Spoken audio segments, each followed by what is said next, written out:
Hey, thank you, Tanner. I want to just also thank Chris King and Chris Oliver for inviting me to participate. I'm honored and humbled to be a part of this. Um, it's crazy times, obviously, that we're in, and uncertain times, and a lot of us aren't able to do what we love to do, which is spend time on the court. But being able to connect with coaches across Canada and aggregate the information and knowledge from some of the best and brightest coaches across this country is exciting. And so I am honored and just delighted to be a part of this. Um, I'm going to jump right in on my presentation. And I'm glad that Tanner is a Zoom ninja, because I'm certainly not, but we're going to make it happen. So I'm going to start by sharing this quote with you by Dr. Fergus Conley and give you a little context of the game model that I'm going to present to you. The truth is that understanding the game is the fundamental starting point for all winning teams. If the game as a whole is not understood, you're operating in isolation and your progress will be limited. That's by Dr. Conley from his book, Game Changer, The Art of Sports Science. And another kind of take on that quote is that for those coaches and teams that do have a good understanding of the game and how to play it, you're going to be a hard team to beat. You're going to have an advantage, I think, in my opinion. So for me, about 3 years ago, I was in New Zealand, and I picked up Dr. Conley's book, Game Changer, when I was there, and just started to pour into it and read it and take notes and journal some stuff. And when I got back into Canada, I've been connected with a group of coaches in the States. And I want to give them a shout out too, because I've been connected with this group for about 4 years. Lots of great coaches from Radius Athletic. And I know some of them are probably watching this tonight. I was able to do a similar presentation with that group a few weeks back. But just thankful to be a part of that group and the support that they've provided me. When I got back into Canada, from New Zealand, members of that group, myself included, started to really dive into game modeling, mainly from the perspective that we just wanted to really understand the game better and then see how we could apply it in our coaching, in our teaching. So we did that. Many of the coaches in the group started to develop their own game models, and we were fortunate enough to have Dr. Conley on a group chat with us at one time, and he talked about game modeling and really took a look at some of the models that we put together and gave us some feedback. And it's really something that I did that really changed the way I see the game and how I approach it. So I'm hoping I can share some of that with you today, and I'm hoping that there's some value to that. So how the game modeling helped me was that it really helped me understand the game at an elemental level. And it's funny how simple that sounds, but how difficult it can be at times. And how to assess the game and how to influence it. How to make it less complex, more simple. It can help diagnose problems and help you find solutions to those problems. It can help you create effective game plans, evaluate what worked, what didn't work, and make necessary corrections. It may help you prepare and improve your athletes by helping to create some of those realistic game day scenarios in your training. So really representing, making representative practices and building in some greater consistency in how you're preparing athletes. It may help you measure aspects of player and team performance that you value, and it may help you establish a team and playing identity. These are all really good things, and there's probably others that go with that. Moving on, I want to say right off the bat that all teams have a game model, whether they know it or not. It's your system of play. It's how you see the game. It's in part how you've been taught the game. and how you're teaching it. And there's no such thing as a perfect model. If there was, we'd all be doing it, and we'd all be using it right now. So this is a little something that I try to keep in front of me a lot lately. I think I stole this from Mike McKay, and I wanted to show you kind of where the game model sits in this. It's really the easy part. It's the what and some of the how. So it's your foundation, your pillars, your system of play, your concepts. The how part is the art of coaching. That's how we're going to teach this model or whatever model you develop. And the who and the why is something that you have to attend to and nail, because if you don't, this is what will really kind of create friction and hold you back. So here's a slide that I thought was kind of neat to think about. You can have a great system of an attack, an effective game plan in each phase of the game. But if you're at the foundational core, if you lack or lose intensity, effort, hustle, or connection between yourself or your players, it doesn't matter what you do. This is truly how you lose games, right here, in my estimation. What I'm going to run through here with you today, guys, is I'm going to go through the 4 game moments with you. I'm going to look at the universal principles of play within each phase of the game, the sub-principles that players need to master, the conditions that influence play in each phase, phases of possessions, constructing moments, and a sample game model, my sample game model. And then I'm just going to share with you some ideas of how to apply a game model in your daily programs and in your practice. So this is where the game model starts. This is a pretty generic approach and model that really fits any invasion sport. So hockey, rugby, soccer, football, this would apply. So at any one time in the game, we're playing in one of these moments. We're either attacking a team, we're transitioning to defense, we're defending, or we are transitioning to offense. And these are moments that occur repeatedly throughout the course of a game. Here's the principles of the game. So every sport has these principles. The sports I mentioned, those invasion sports, and they're basic. So how you choose to move the ball in your attack, how you choose to defend ball movement is part of your model. How players move on offense and on defense is part of your model. How they come together with sequence and timing is part of the model. And then your formation, the positioning that you form on defense and on offense. So a quick little slide here. These 4 moments of the game give rise to a set of principles. As you can see, the principles of the game influence the interaction between the players and between the players and the ball. They reoccur throughout an entire game, and players are going to face these situations on an ongoing basis in a competition. So whether you're aware of them or not, they're always there. Whether you have a motion attack, whether you're teaching the game through concepts, whether you're up-tempo, whether you're grinding in the half court, these principles are at play. They may come together differently, but they're always there.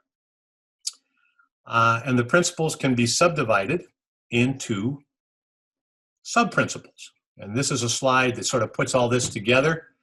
Kind of a crazy slide, but it's the moment and principles of the game.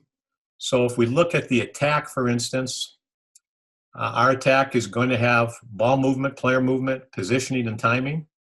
And the sub-principles within our attack is what are we going to construct to move the ball, to move players, to position so that we can penetrate a defense and execute a shot.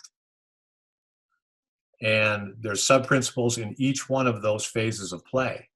So in the defend moment, again, How are we going to disrupt ball movement of our opponent? What are we going to do?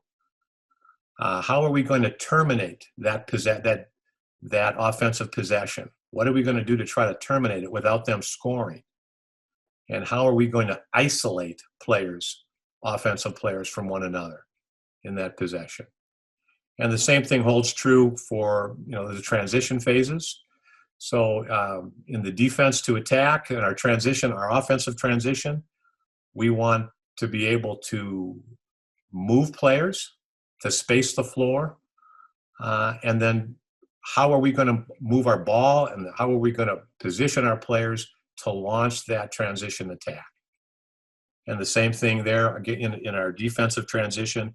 We want to disrupt their attack through those same 4 principles, direct them into a place, and disorganize them.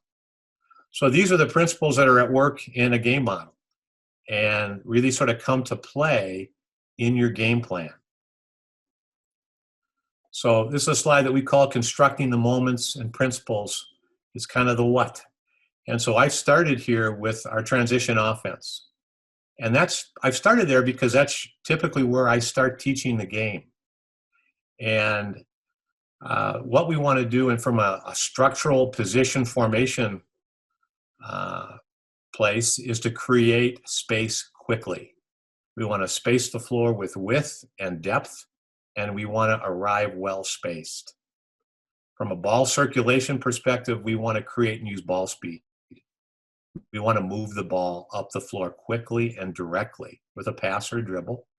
A lot of this stuff is not going to seem like it's really earth-shaking. It's pretty elemental and basic, but that's what I like about it. Player movement. We use the width and depth of the court. We want to create functional space for the ball to advance in a direct line up the floor. And then for sequence and timing, we want to create and use spatial and number advantages quickly.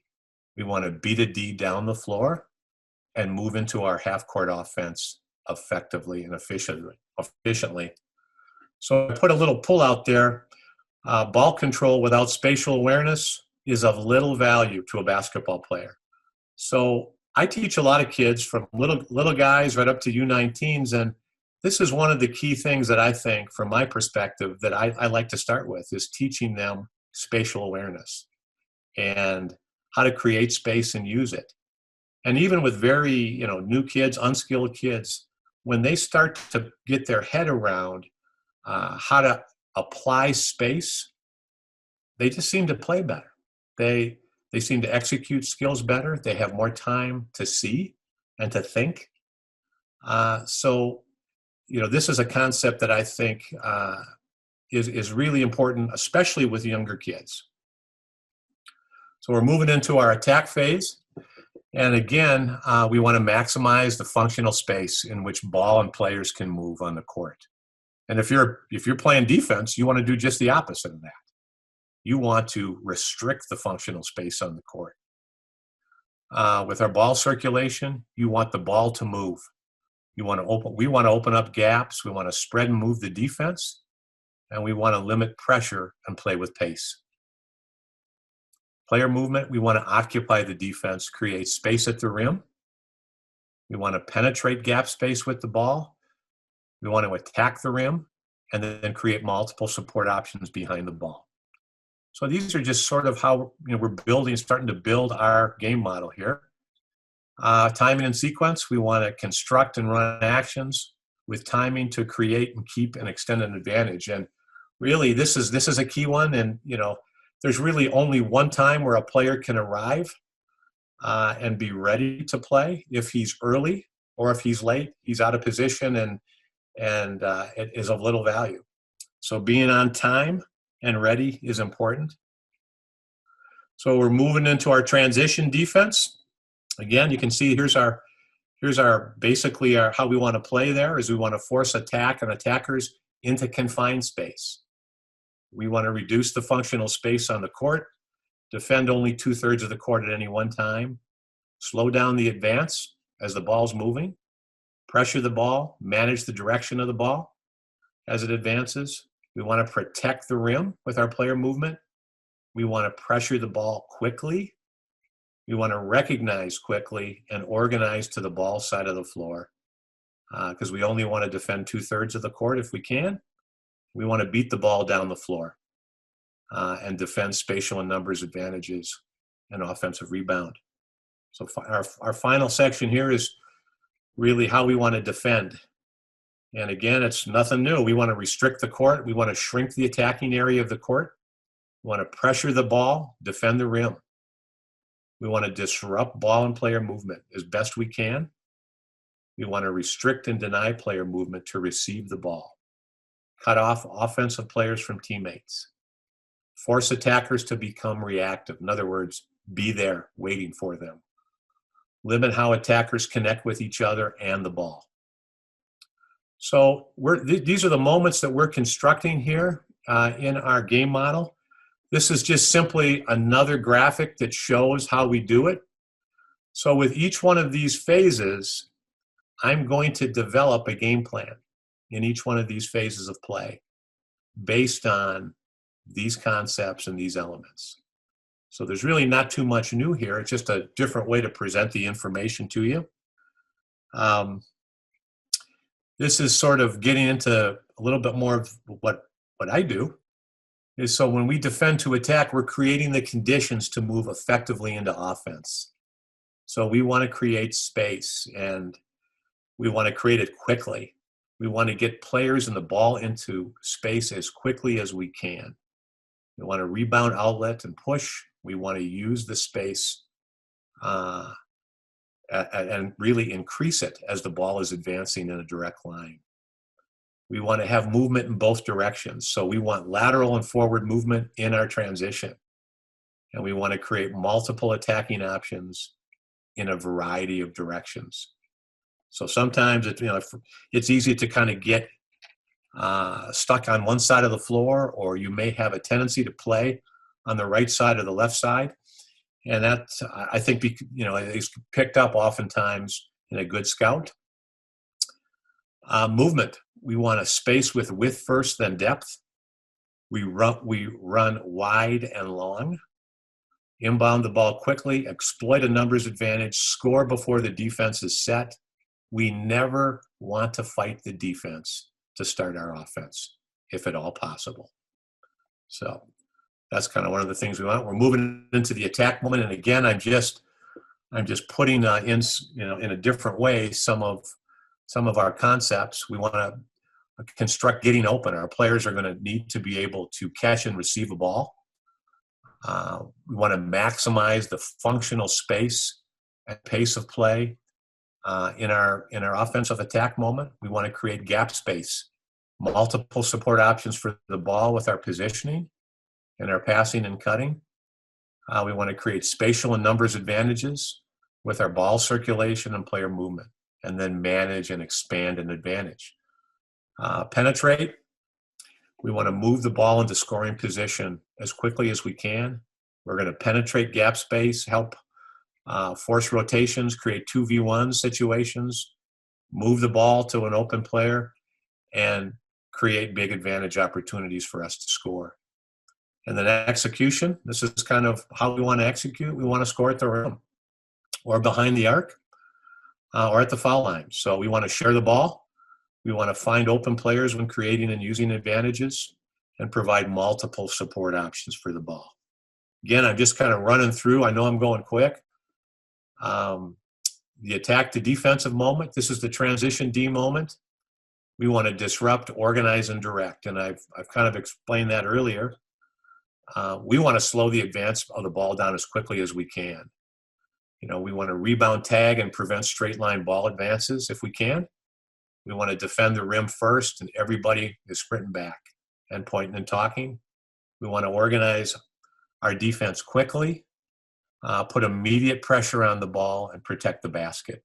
Load to the ball side, level the ball, get compact, communicate, and then defend any numerical or spacing advantages that may exist. And direction, we want to force the ball into confined space, force the ball to change direction as it's advancing, influence and force the ball into to confined space and slow the advance down. And in our defensive moment, isolate, terminate, and dispossess. And again, we want to disrupt ball movement, limit players from connecting with each other and the ball, no easy passes or catches. We want to constrict functional court space that the ball is playing in, block as many pathways for the ball as possible to penetrate or to move.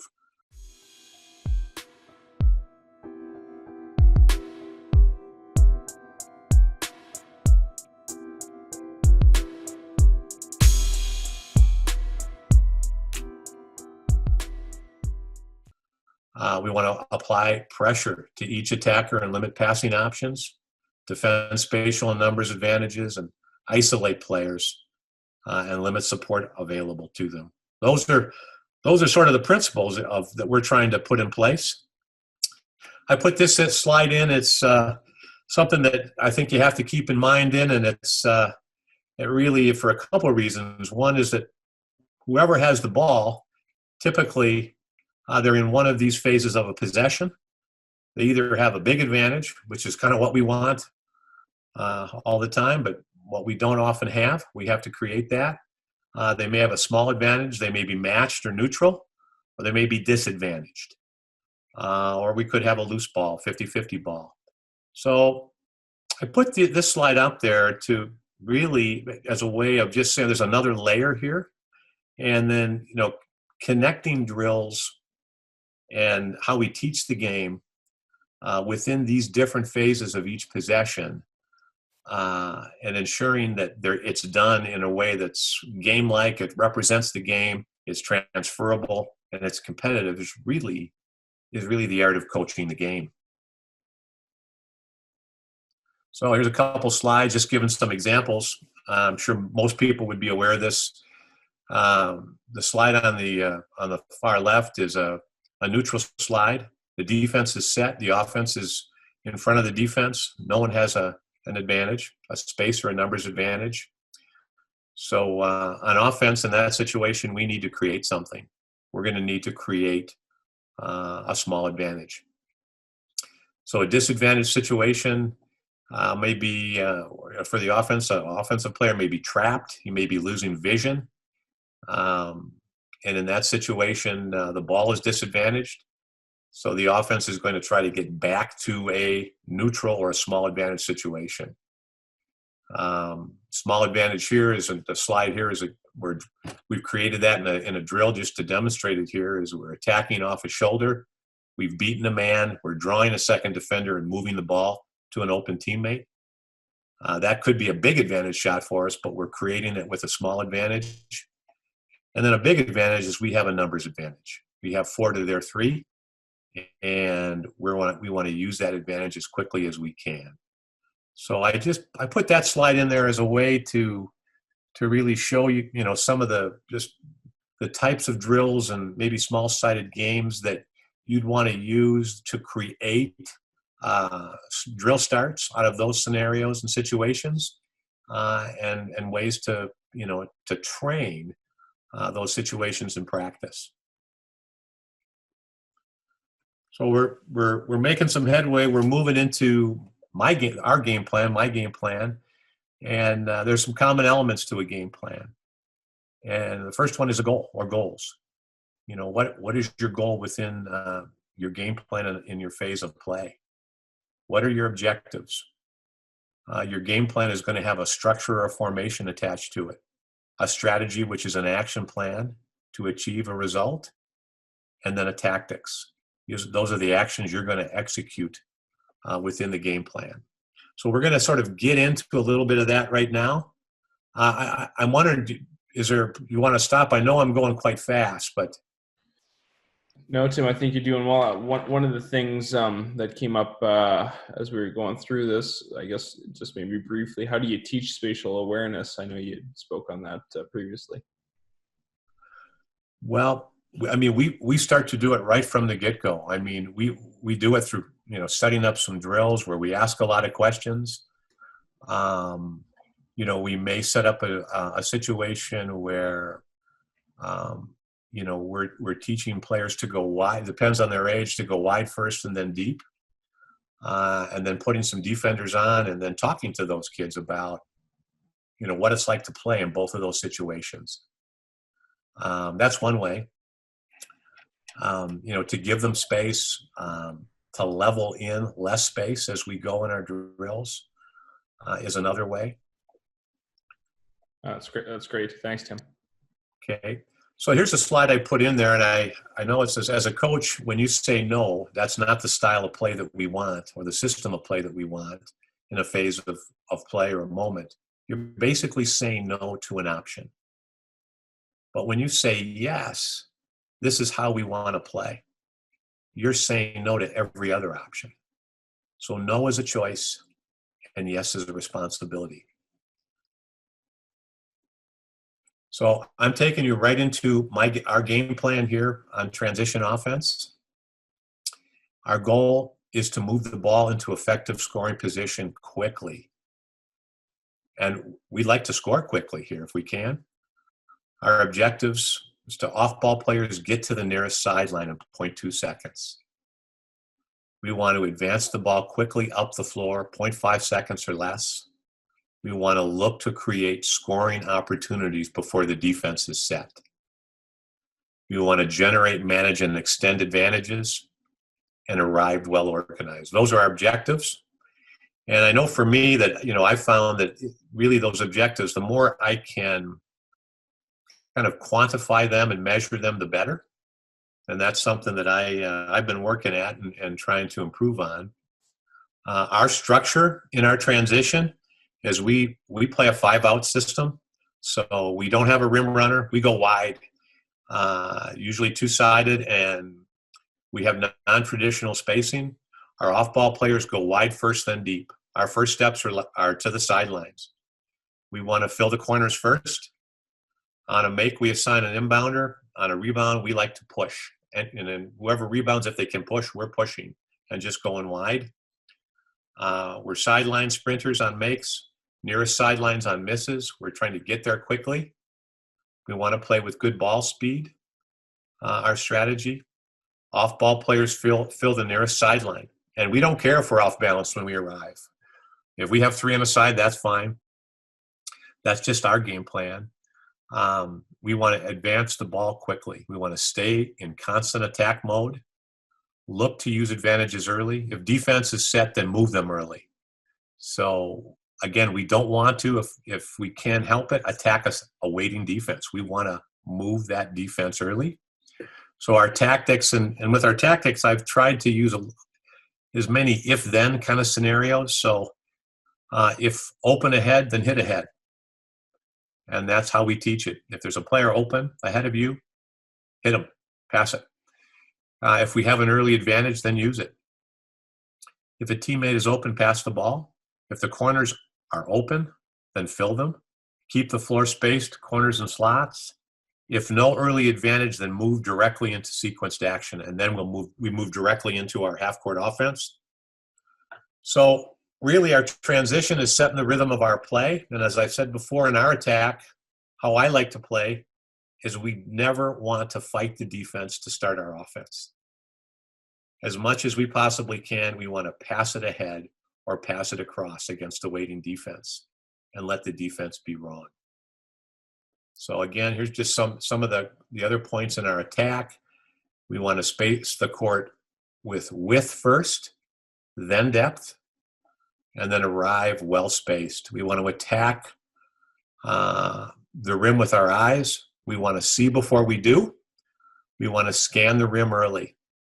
And with little guys, with some kids, what will happen and what I found is that once they get the concept of playing with space, as the ball is advancing and they are developing their ability to see the floor, they will launch an attack, before the ball crosses half court.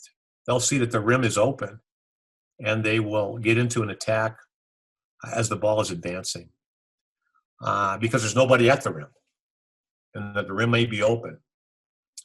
So we want to create and use advantages before the defense is set. Make quick decisions with the ball. If a teammate is open, pass the ball. Play with good ball speed, inbound quickly. We want to speed up decision-making for the defense and give them multiple options to consider defending. And we want to do exactly the opposite for us. We want to reduce the options and decision time for the ball. So just a couple quick little slides on our transition. We're trying to maximize the functional space on the court on a make or miss. We're going wide first, then deep. And then if a defense is waiting for us, these slides on the right, this is some of the things that we do. We'll try to open the defense up before we cross half court. We'll pass the ball across and cut and create a gap space to get into, or we'll wave a player through and try to get into that gap space as we're coming up. And again, here we're using the principles of movement, direction, and space to do that. Again, if we pass it ahead early, which is our rule, if a man's ahead early, we pass it early, we go right into our cutting rules. And this gives you a slide on the right to show you how we're coming up. We're going to corners, we're going to wing and slots. And we want to fill those corners first. So I've included some player attributes and skills because sometimes with what I do, I'm in a position where I have to select some athletes to, participate in a team, and so I just had these on there from an earlier presentation, but I'll leave them on there for you to see. These are some. I think there's some value to having an understanding of player attributes and skills. We want a willing and disciplined sprinter. We want to go wide first and deep. We want guys that are willing to do that, to put that effort in, that can play with speed, but not faster than their vision or their ability to control the ball or their body. We want good scanners and decision makers with and without the ball. We want the ball to be able to advance with speed, change directions. And we want players to hunt the big advantage shot early. And a willing and competitive O-boarder. So here's our attack. Our goal is to score. And our objective is to manage and extend advantages to create high percentage shots. We want to find and take the big advantage shot at the rim or behind the arc, a stationary three. We shoot a lot of those. Sometimes we make some. Sometimes we don't. Our structure is 5-out non-traditional alignment, and I'll show you that a little bit here in a minute.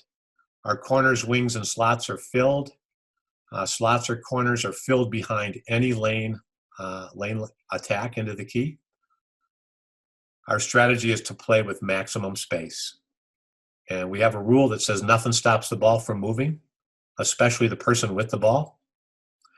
We want to catch like a shooter, attack off the catch, stay in constant attack mode, make the rim hard to guard with our ball and player movement, and drive, kick, kick. Our tactics are pretty much are really aligned with, maybe what was considered the Canadian style of play a few years ago, but we want to attack double gaps. We want to open them up and attack them with the dribble. If a rim attack is well defended, and most of the time they are, then we execute, a term that we call protection plans, which is something that we teach our players to give them the capacity to play off a drive that's stopped. And we work on that as one of the skills that we teach our players. If a teammate is open one gap away, pass the ball. Attack off the catch, shoot past drive in 0.5, and then turn defended shots into drives. So anytime we drive into the key, we want to make 2 passes out. So really that's kind of my game plan in my attack phase. And I put a few slides in here that sort of go over that. If space is not available at the rim, it exists somewhere else. By compressing space in one area, we're expanding it in another. So we try to keep the rim open as much as we can. And this is sort of what we call our non-traditional alignment. So we'll have our corners filled, what we call our wing, and then our 2 slots. We want width, depth, and floor balance. We want to play more effective. We play more effectively with greater number of passing options and more space. And I think most teams do. So gaps are created through how we move the ball and how we circulate the ball in players. And when we open up a gap space, a double gap space, we want to attack it. We want to get into it with the ball. We want to pass through single gaps. If a teammate is open, pass the ball. I've said that a number of times. We want to make simple plays multiple times in each possession. We want to get a quality shot. We want to score at the rim with an open, stationary three or at the foul line. So those are our shot selections. This is our structure within our attack. Some of our passing and cutting rules that we use in our game model is that anytime we go across, we go to the ball side corner. Anytime we go down with the pass, we cut to the opposite corner. Anytime we pass up, we hold space. Anytime we pass into the post, we interchange. Sometimes we'll make a cut off of that into the key. If a space opens up above you, we fill it. And we pass through single gaps. So we're using ball circulation, player movement, and sequencing to construct our attack within our offense. And the main point for us here is nothing stops the ball from moving, especially the player with the ball. So what I found is really one of our primary create options is pace and space. We can create a lot with those two things, and we do. I think many teams can. So our attack penetration rules in our attack is anytime we penetrate the key, we want to make 2 passes out of the key. We want to sort of get out of that sort of attack, drive, pass, drive, attack again into perhaps space that's maybe more confined with one of our own players and his defender. We want to force defensive rotations, and we want to keep the ball moving. So we have a pretty simple rule. Anyone who catches a pass can shoot a stationary three if it's in rhythm. And this just sort of gives you a little breakdown with some clips of, how we keep the ball moving and filling, how we attack the double gaps. I think, this is probably very commonplace with many coaches and how they attack and structure their attack. So some on-court attributes and skills for players. Again, I put these in there. We want to be able to organize our feet on the attack, maintain vision, balance, use protection plans. When an attack is well defended, we want to put pressure on the defense on the catch. We want to catch like a shooter. And we spend time working on that. We want to attack the rim and finish effectively in direct lines. We want willing passers that can throw on time, on target passing. So we work on our passing as well. We want to be able to maintain spacing, vision, and anticipation without the ball. Keep the ball moving, and like I've said before, we want to hunt those big advantage shots down because that's the shot we want to take. So I've quickly, I'm not quite sure how I'm doing for time, but I may speed up here a little bit. We're doing okay, Tim. We're doing okay? Yeah, I got about 15 minutes, yeah. Okay. All right. So here's our attack game plan. And our goal is to keep the ball out of scoring position. This is going from our attack to defense. This is our transition D. We want to generate early defensive pressure and rim protection. We really want to put immediate pressure on the ball as it changes possession. And, I kind of like the notion of, sort of called the law of offense, is that we really want to attack a team in every phase of play. So we want to attack a team in transition if we can. We've got to be able to reduce numerical disadvantages and defend spacing advantages well and avoid being scored on quickly. So our structure, our base is person to person, 5 players tagging, the player guarding them on a shot, Player guarding the ball puts immediate pressure on the ball to influence to a side. We're sprinting back, rim protecting, loading to the ball side of the floor, and we're basically positioning ourselves oppositely how we're going in offensive transition. We're constricting the inside third of the court. We are coming down and getting narrow first, and then organizing ourselves out of that. Our strategy is, again, to apply quick pressure, sprint the inside middle third, load to the ball side, and build a help side early. And then here's our tactics. Again, we're using those if-then principles. If the ball is advancing without the dribble, or with the dribble, then pressure it and influence the ball to a sideline. Attack the ball with hips. Be disruptive. If the ball is defended, then all other players are sprinting back. If the rim is unprotected, then defend it. If the ball is sided, build the help side early. So that's our game plan for our defense. Transition defense, and this gives you a little slide of how we are forming our defensive transition, how we're positioning ourselves and moving from offense to defense. Again, we want to restrict the inside third of the court with how we're getting back on defense. We want to influence the ball as quickly as we can. If we can side it, we want to side the ball and keep it on a side and then build the help side of the floor as early as possible. And we're using those, the principles again there of disrupt, organize, and direct. And again, here's some player attributes and skills. We want a willing defender who can apply ball pressure quickly without giving up an advantage. Good ability to contain and influence the direction of a dribbler. Will work hard to keep the ball out of the inside middle third of the court. Will attack an advancing ball handler from behind. A willing sprinter will ensure rim is protected, will communicate, maintain an attack mentality in transition.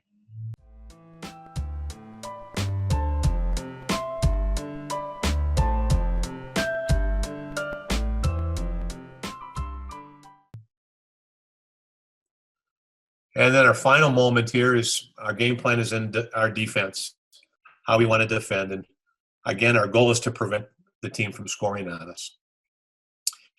And our objectives is to prevent and limit good scoring opportunities in each possession. We want to regain possession of the ball as quickly as possible without an opponent scoring on us. Our structure, our base is we're playing person-to-person defense. Weak side, we're on the help line. We're in a 60-40 relationship on the ball. Sometimes we go to a little matchup zone we like to play, I like to play. Our strategy is to compress the court space. At any one time, we only want to be defending 2/3 of the court. We want to pressure the ball, move it out of the inside middle of the court as quickly and effectively as we can. And then we want to support pressure on the ball with our help side. We want to pressure passing lanes, disrupt ball reversal, push it out, slow it down, do things to disrupt the reversal of the ball. And our tactics is if the ball is in the middle third of the court, then force it to a sideline quickly. Work hard to do that. If the ball is in the outside third of the court, then build the ball side, help side early. If on or off ball screens are used, we're going to switch pretty much all screens. If the shot is taken, make contact with the D, and move directly to the hot, short, and cleanup spot, the rebounding spots. That's what we want to do with our defense.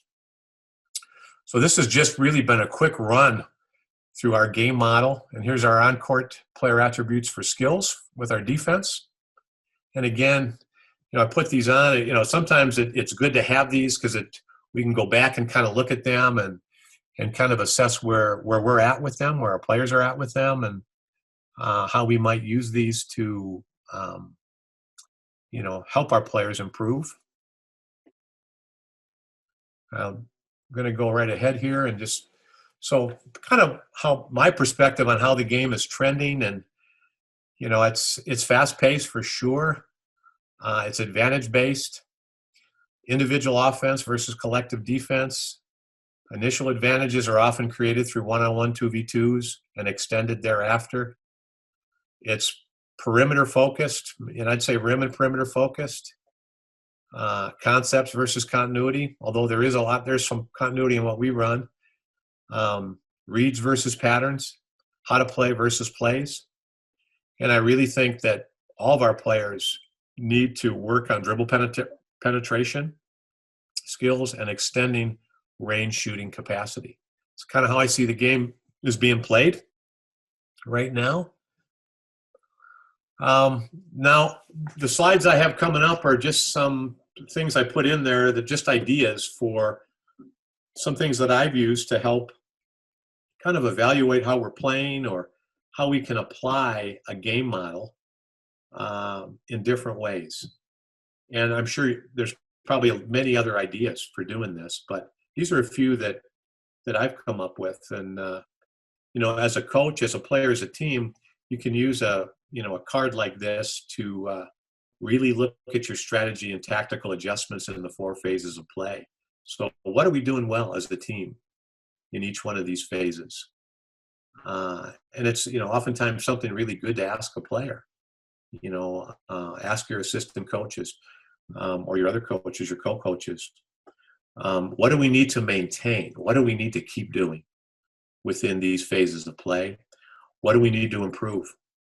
And what do we need to stop doing to become more effective?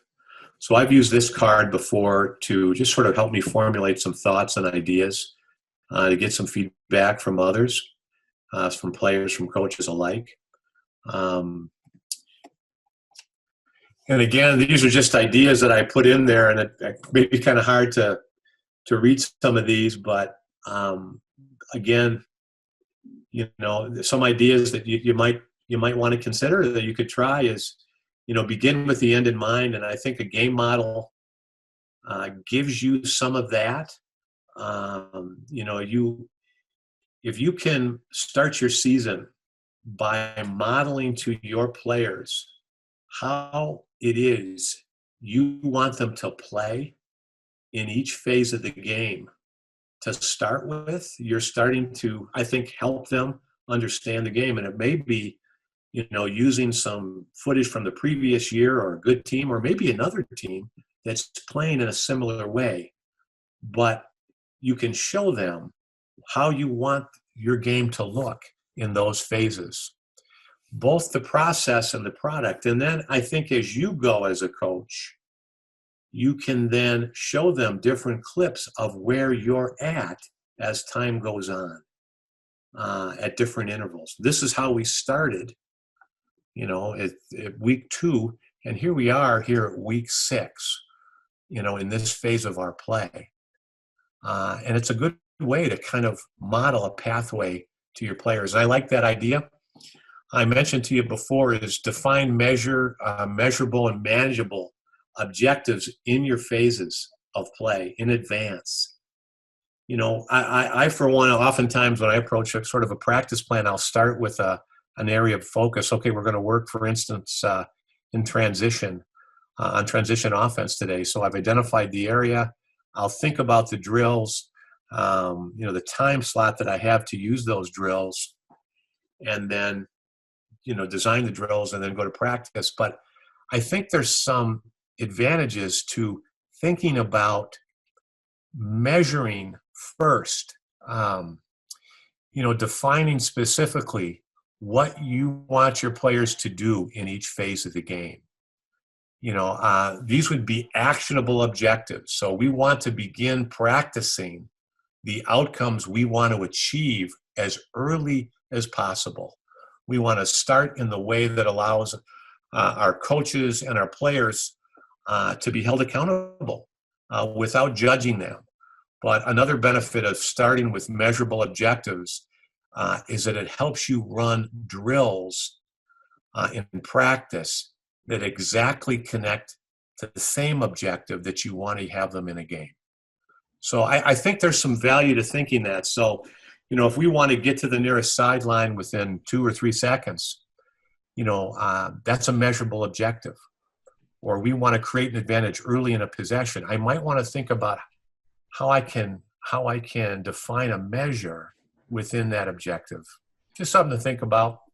That's perfect. Tim, are you okay? We'll finish with maybe a couple of questions here from the attendees. Yeah, I'm sorry. I'm going like really quickly. Yeah, let's finish up. Guys, I've put together a couple of these slides that, will give you some. And if you want to get this information, it's there, it's available, and I can get it to you. Yeah, that'd be great. Before we go to questions then, Tim, what's the best way to get a hold of you?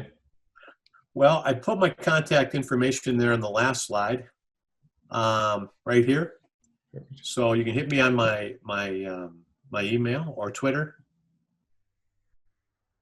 And Tanner, I pulled that one out for you, that Jorgen Klopp. my Klopp one, yeah. I know, man. Good. I love that. Yes, he's one of a kind, truly. On to final kind of two questions then, Tim. For this game model, how much of it are you presenting to players? And if so, what formats are you using to present it to them? Well, a lot of it really depends on ages and stages. So I'm going to start to teach the concepts really early, like even with, my U11s, U13s, I'm going to start introducing some of these concepts in our attack early on. And, I may not roll out as much or all of it, but I want to start to introduce those concepts of spacing, of ball movement, of player movement early on. And a lot of times I'll do that, as I've mentioned before, really in transition, or just taking, the players and getting them in the half court and, just putting them in different situations where they can experience through their formation different space elements and where they're at in relation to the ball and the rim. And so I guess to answer that question, I start pretty early with this.